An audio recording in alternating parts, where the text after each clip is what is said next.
Thank you very much, Mheshimiwa Gachagua, His Excellency the Deputy President, na Rais wa tano wa Kenya, na viongozi wetu wote na Wakenya wote. Niko hapa mbele yenu kwanza nikifurahi sana, kwa sababu Mheshimiwa Deputy President na Rais wetu wa tano, I can now confirm to the population of Kenya and to our fellow citizens of Kenya ya kwamba sasa ile kitu tunatafuta ni gap, kwa sababu naona wewe already sasa ushakuwa kiongozi na rais wa tano wa Kenya.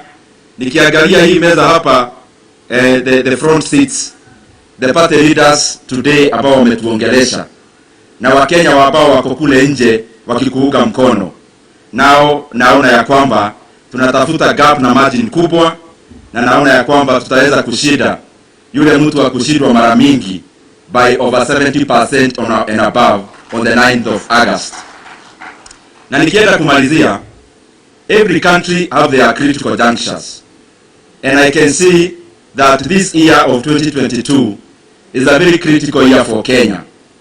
Just as China became the China we know today from 1978, and Japan in the 1868, and the UK through the glorious revolution of the 1688, and South Korea in 1962, after General Park became president, I can see the real independence of Kenya, and especially economic independence, is starting this year on the 9th of August.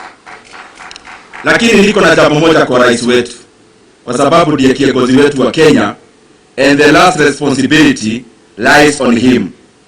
There is no fuel katika nchi ya Kenya, na tunajua watu ambao wanauza hiyo fuel wako katika serikali yetu ya Kenya na vio kubwa.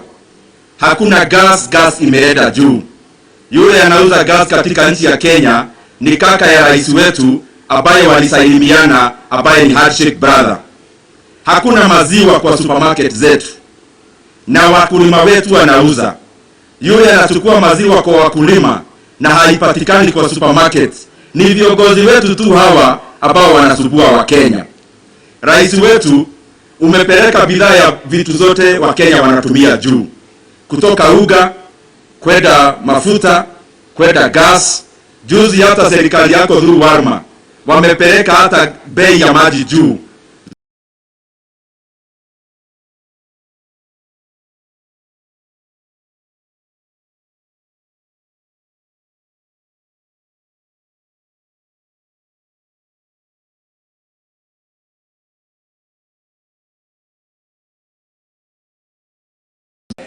You murderers of this regime.